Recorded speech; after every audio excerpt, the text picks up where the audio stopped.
तो दोस्तों इस वीडियो में हम सीखेंगे एक ही सेंटेंस को 12 टेंस में कैसे कन्वर्ट कर सकते हैं और उसका मीनिंग किस तरह से चेंज होता है। तो अलग अलग हेल्पिंग वर्ब यहाँ पर चेंज होंगे, तो वो किस तरह से होंगे तो ये इस वीडियो में मैं आपको बताऊंगा। दोस्तों आई होप आपको इस वीडियो से काफ़ी कुछ नया सीखने को मिलेगा। तो वीडियो को ज़रूर एंड तक देखिए और इंग्लिश सेंटेंस को हिंदी में या फिर उसका मीनिंग किस तरह से चेंज होता है सीखिए।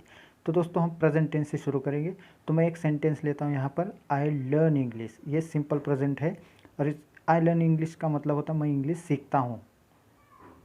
और उसके बाद अगर हमें प्रेजेंट कंटिन्यूस में इस सेंटेंस को कन्वर्ट करना है तो वहाँ पर आएगा आई एम लर्निंग इंग्लिश। मैं इंग्लिश सीख रहा हूँ, इसका हिंदी मीनिंग हो जाएगा। सीख रहा हूँ इसलिए क्योंकि यहाँ पर वर्ब के साथ आईएनजी आ गया, ठीक है। और एक बात ध्यान रखिए, यहाँ पे हेल्पिंग वर्ब काफ़ी आपको कंफ्यूज कर सकते हैं क्योंकि यहाँ पर आई एम इज़ आ रहा है। तो आई एम इसलिए यूज़ किया क्योंकि यहाँ पे सब्जेक्ट जो प्रोनाउंस है, प्रोनाउन यहाँ पे आई यूज़ किया गया है, इसलिए आई के साथ एम आता है। अगर यहाँ पर इज़ होता तो यहाँ पर सब्जेक्ट ही शी इट होता या फिर कोई नाउन। अगर आर होता तो वहाँ पर यू वी दे ए इस तरह के प्रोनाउंस होते। तो दोस्तों यहाँ पर इस बात से कंफ्यूज बिल्कुल ना हो, तो ठीक है।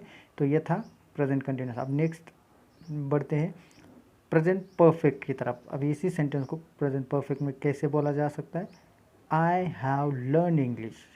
अब देखिए लर्न यहाँ पर ईडी का यूज़ किया है मैंने, यानी कि वर्ब की थर्ड फॉर्म। अब इसका मीनिंग क्या होगा हिंदी में, मैंने इंग्लिश सीखी है इसलिए क्योंकि यहाँ पर परफेक्ट टेंस यूज़ किया गया है। अब परफेक्ट टेंस हम तभी यूज़ करते हैं जब कोई एक्शन हमने पूरी कर किए हो या फिर कोई हमारा काम है जो कि पूरा ख़त्म हो चुका है, ठीक है। इसलिए आई हैव लर्न इंग्लिश का मतलब होता है मैंने इंग्लिश सीखी है। तो 3 हो गए।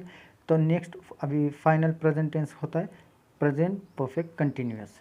तो यहाँ पर देखिए, यहाँ पर ये जो टेंस है ये ज़्यादातर हम यूज़ नहीं करते, लेकिन इसे यूज़ किया जाता है। रेयरली क्यों ना हो, लेकिन यूज़ किया जाता है। तो इसका सेंस काफ़ी जनों को कंफ्यूज करता है, मतलब मीनिंग में काफ़ी कंफ्यूज होता है। तो चलो इसको सीखते हैं।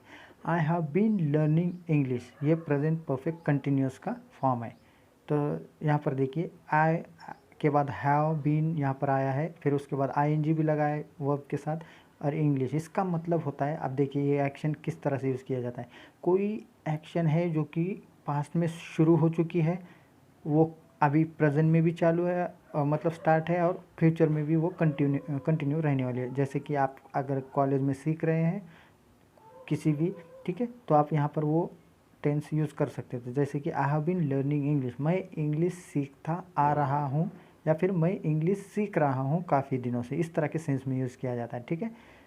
तो दोस्तों अभी नेक्स्ट बढ़ते हैं पास्ट टेंस की तरफ, ठीक है। अभी पास्ट टेंस का सिंपल पास्ट होगा आई लर्नड इंग्लिश।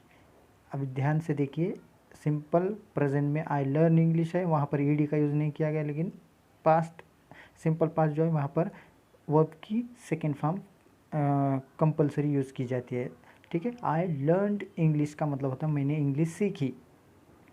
सिर्फ इतना ही सेंस है इसका, मैंने इंग्लिश सीखी है, सीख रहा हूँ, इस तरह का गलत मीनिंग ज़रूर यहाँ पर कन्फ्यूज़न हो सकता है, लेकिन ध्यान रखिए इसका हिंदी में सेंस बस मैंने इंग्लिश सीखी इतना ही होता है, ठीक है।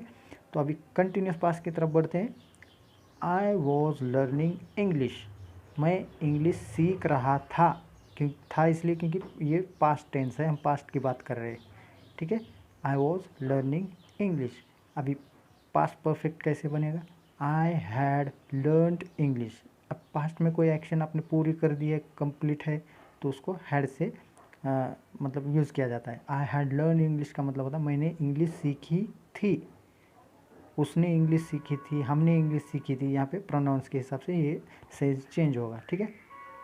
अब उसके बाद फोर्थ है पास्ट का, I had been learning English, मैं इंग्लिश सीख रहा था काफ़ी दिनों से, या फिर मैं इंग्लिश सीखता आ रहा था। इस तरह के सेंस होंगे, ठीक है। तो यहाँ तक आई होप आपको समझ में आ गया होगा। अभी नेक्स्ट बढ़ते हैं फ्यूचर टेंस। इसका सिंपल फ्यूचर देखिए, आई विल लर्न इंग्लिश। यहाँ पर हेल्पिंग वर्ब विल यूज़ किया गया क्योंकि ये फ्यूचर का सेंस बताता है, ठीक है। मैं इंग्लिश सीखूँगा, इसका हिंदी में सेंस ऐसा आएगा, मैं इंग्लिश सीखूँगा। अभी फ्यूचर कंटिन्यूस देखिए, I will be learning English, अब यहाँ पर विल बी यूज़ किया गया है और वर्ब के साथ आईएनजी फॉर्म। अब ये फ्यूचर में एक कंटिन्यूस एक्शन बता रहे हैं हम कि फ्यूचर में मैं क्या कर रहा हूँगा, तो इसका सेंस बनेगा I will be learning English का मैं इंग्लिश सीख रहा हूँगा, यानी कि मैं इंग्लिश पढ़ रहा हूँगा, सीख रहा हूँगा, मतलब फ्यूचर की बात है कि आप क्या कर रहे होंगे 2 दिन बाद या फिर कुछ समय बाद, इस तरह का सेंस आएगा। ठीक है, तो अभी थर्ड की ओर बढ़ते हैं। आई विल हैव लर्नड इंग्लिश। अब फ्यूचर में अगर आपको गारंटी है कि कोई काम आपने ख़त्म कर दिया होगा, तो आप बोल सकते हैं कि मैंने इंग्लिश पढ़ ली होगी या फिर मैंने इंग्लिश सीख लिया होगा। ठीक है, I will have learn English, मैंने इंग्लिश सीख ली होगी, इस तरह के सेंस अलग अलग प्रोनाउंस के हिसाब से चेंज हो जाएंगे। ठीक है, अभी फाइनल है I will have been learning English, मैं इंग्लिश सीखता आ रहा हूँगा। जैसे कि आप फ्यूचर में कोई काम कर रहे हैं, अभी से कंफर्म है, जैसे कि मैं एग्जांपल देता हूँ, आज आपने कोई बाइक ले ली नई। ठीक है, अभी तो आपने सीखा नहीं, बाइक आपको चलानी नहीं आती, लेकिन फ्यूचर में आप ज़रूर चलाएंगे क्योंकि आपकी बाइक है, आपने खुद ले ली, तो आप बोल सकते हैं मैं 2 दिन बाद बाइक चला रहा हूँगा, इस तरह के सेंस में। तो I will have been learning English या फिर I will have been riding bike, तो इस तरह के सेंसेस चेंज होते हैं। मैं बाइक चला रहा हूँगा, इंग्लिश सीख रहा हूँगा। तो आई होप गाइस एक सेंटेंस 12 टेंस में किस तरह से कन्वर्ट किए जाते हैं, उसका सेंस किस तरह से चेंज होता है, आपको समझ में आ गया होगा।